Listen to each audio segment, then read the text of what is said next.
Hi, welcome to part 6 of our video series. We left off yesterday after we had just configured 2 sites for our network and ran DC diag to test communications between our servers, and we ran into some of those errors. Now, I figured that most of those errors would clear up as the domain controllers came back into sync after creating those sites, and they did. This morning when I ran DC diag, just about all the errors were gone, except for one relating to the DHCP server, which I never authorized. However, after I ran some updates and then restarted the server, all of a sudden I had quite a few errors again. So, but most of them were DHCP related. So what I did was, I have decided I'm not going to configure DHCP in this video series. It's easy to do. You can find plenty of videos online describing how. So what I did is I just removed the DHCP role from both my servers and restarted them. So the first thing we're going to do today is we're going to start preparing. That's interesting.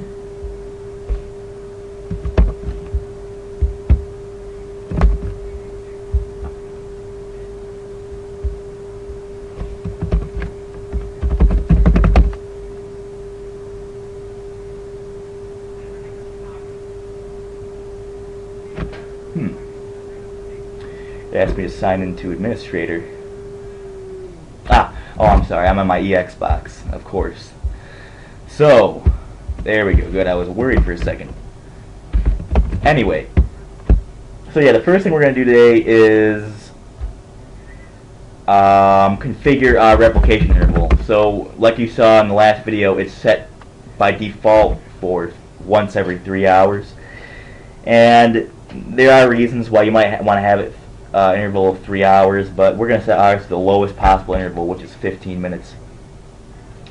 So that makes it so they replicate more often, they stay in sync better. So let's do that real quick right away, and then we can start preparing our domain for Exchange. So go ahead and open Server Manager.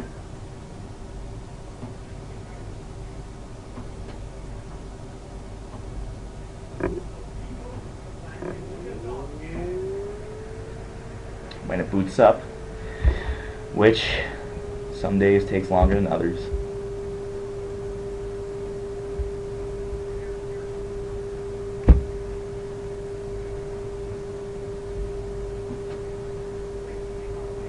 For the record, when you run an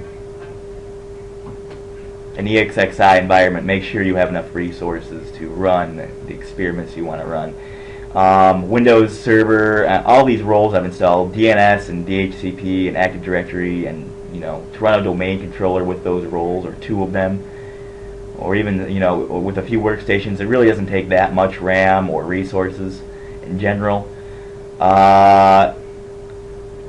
When you install Exchange, however, and we'll go over that, Exchange really does eat up resources. You have to allocate plenty of resources to that computer before you install Exchange, or it will slow right down after Exchange is installed. But we'll cross that bridge when we come to it. Anyway, so wow, this is really slow today. Okay, there we go. And still slow. Spoke too soon. Okay, so we're gonna go to Sites and Services.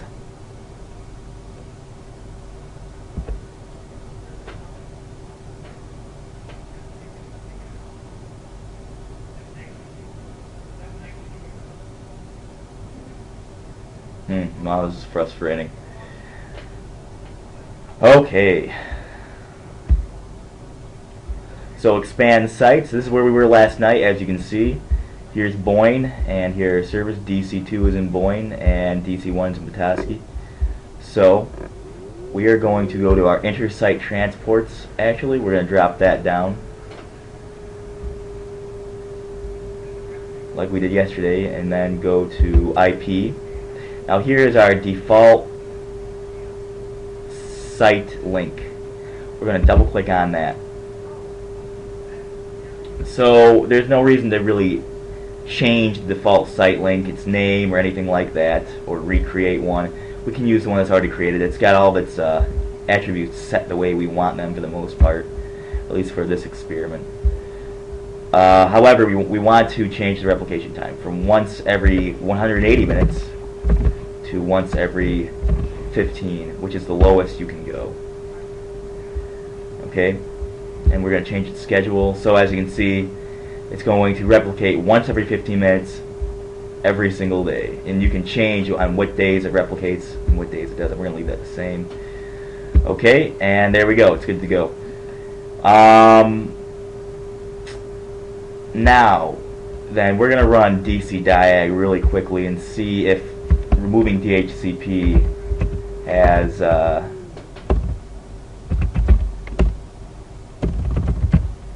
cleared up any of those errors I was having. Looks like we still have a few. Site Petoskey temporarily. Okay. Okay, neither of these are too bad because they should. Okay, now here are a few that warning events.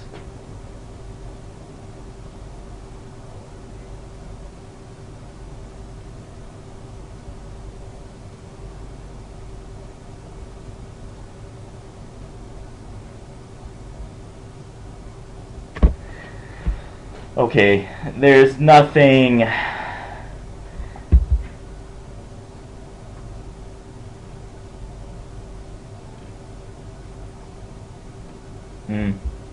there are a few errors here.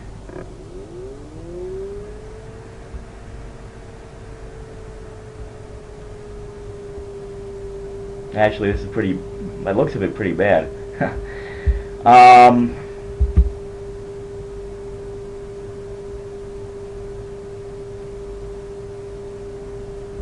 But you know, I'm really thinking, because like I said, this morning it had passed all of its tests. I just ran some updates and uninstalled DHCP and restarted them both. So it might take some time, and then I just set the replication interval to once every 15 minutes.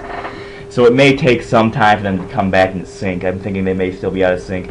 So in the meantime, what we're going to do is start preparing our domain anyway for Exchange. So what I did was open up a TechNet article right here. Some time. Okay, I guess we're good.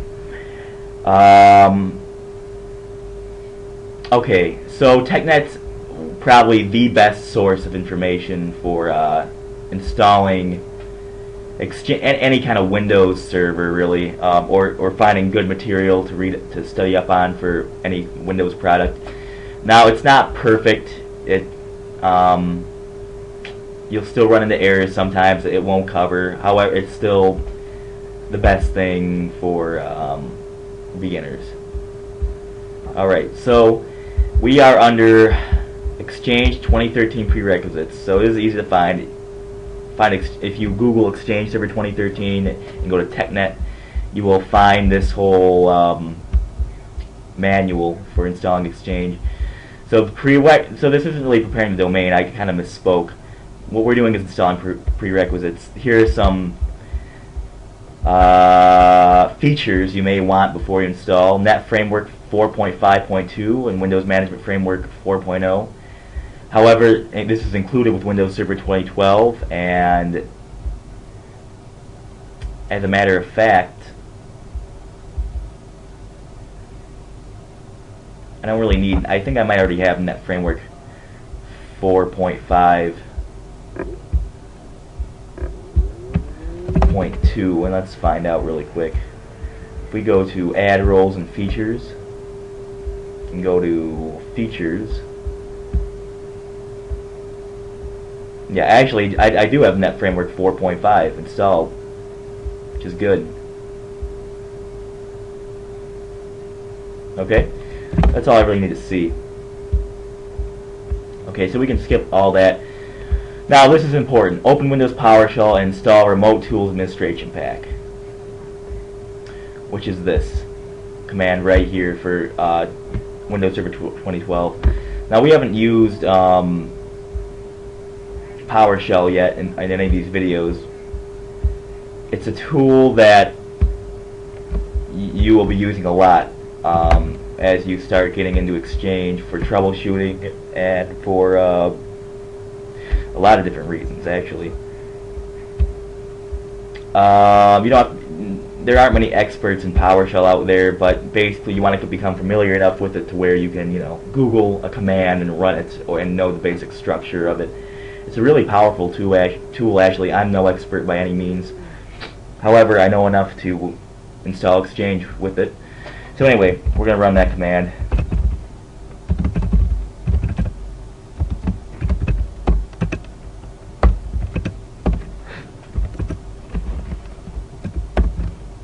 Make sure I'm getting it right.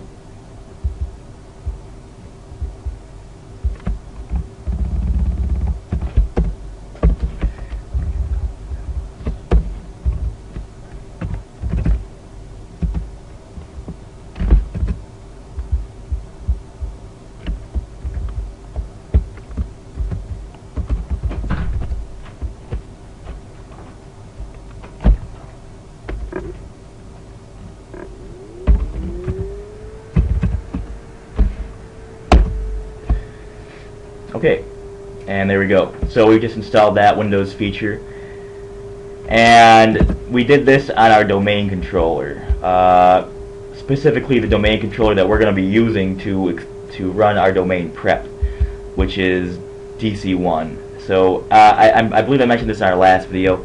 DC1, because it was the first domain controller that I promoted, is given all of our FSMO roles. So it's the schema, and no, again, sorry, I can't rattle them off, but there are 5 FSMO roles, and it is holder of all of them. And it's the computer that you will want to prepare your domain with when the time comes. Okay, so we just ran that. Now the second string of commands we're going to want to run is on the machine that will become our Exchange server.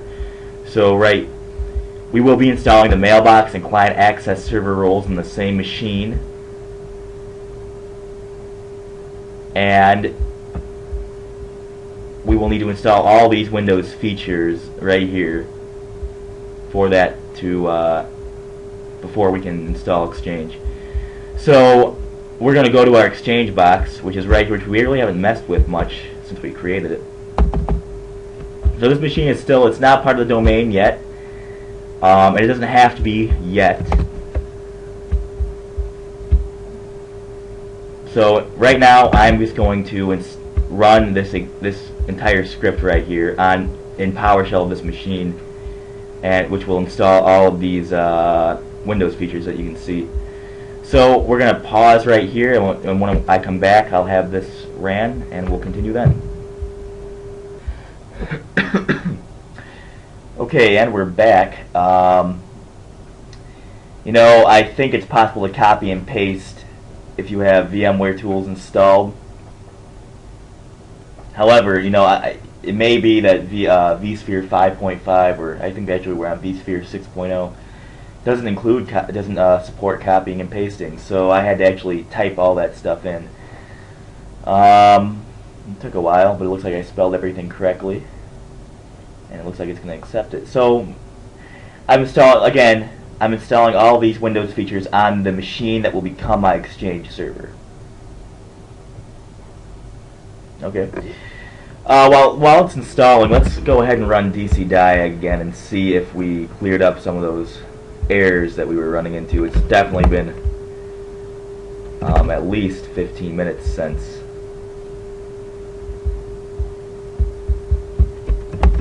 we last checked. Okay. Oh, that's one thing I've been forgetting to do, is actually running DC-diag in administrative mode, or running it as an administrator, because you run into errors if you don't. Looks like we're still running into a few errors. Unfortunately, this machine is configured as domain hierarchy. Okay, this one isn't a huge concern. This one is to some degree.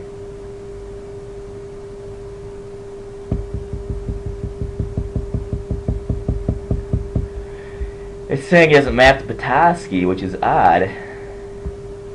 No, maybe their clocks are out of sync.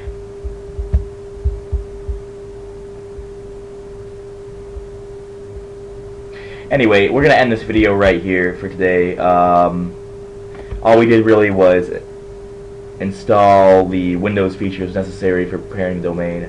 So we'll continue with actually preparing the domain next time, and in the meantime I'll try to figure out what these errors are. So thanks, see you next time.